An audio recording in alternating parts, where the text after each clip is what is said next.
सरकार चली 10 साल, बहुत ज़्यादा एक्सेसेस नहीं थे, बहुत ओवर्ट डिसीजन मेकिंग नहीं थी। उस एंड में करप्शन को लेके जो ये टैकल नहीं कर पाए, डॉक्टर साहब भी उस पर टफ स्टैंड नहीं लिया। मेरा मानना है कि अगर वो लेते और कुछ मंत्रियों को बाहर कर देते जो उनके एलाइज थे, तो शायद सरकार को इतना बुरा हार का सामना नहीं करना पड़ता जैसे 2014 में हुआ, जहां कांग्रेस 44 सीट पे आ गई।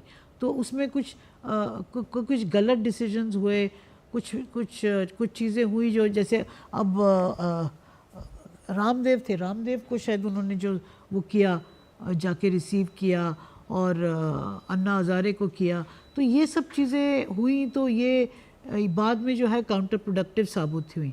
तो ये एक पॉलिटिकल मैसेजिंग थी जो थोड़ा बहुत गड़बड़ हो गई। उसके अलावा उनका कार्यकाल 10 साल ठीक चला, गांधी फैमिली से उनके रिलेशनशिप ठीक थे। जहाँ तक मुझे पता है 3 बार राहुल गांधी को ऑफ़र हुआ सरकार ज्वाइन करने का, जो उन्होंने मना कर दिया।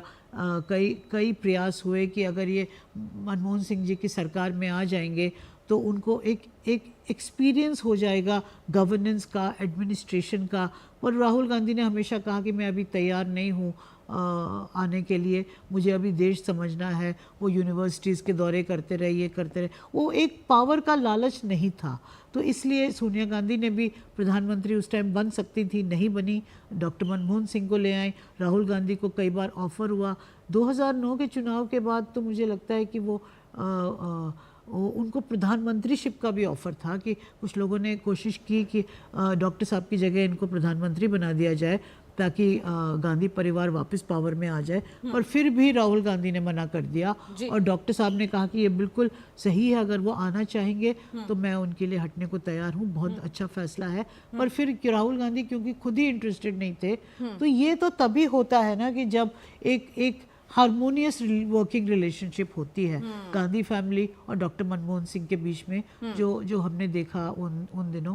क्योंकि कई बार वो जब ये जैसे इफ्तारी होती थी या ईद का फंक्शन होता था पीएमओ में, या कोई और रिलीज़ होता था इनका एजेंडा या प्रोग्राम, तो सब लोग इकट्ठे होते थे, वहाँ इंटरेक्शन होता था, बातचीत होती थी, तो उससे एक अच्छा एटमॉस्फेयर था। जो इस पर हम चर्चा करेंगे रेणु जी। यहाँ पर सीधी तस्वीरें निगमबोध घाट से आ रही है। यहाँ पर प्रधानमंत्री नरेंद्र मोदी श्रद्धांजलि दे रहे हैं, डॉक्टर मनमोहन सिंह के पार्थिव शरीर को श्रद्धा सुमन अर्पित कर रहे हैं। तमाम गणमान्य लोग मौजूद हैं इस वक्त निगमबोध घाट पर।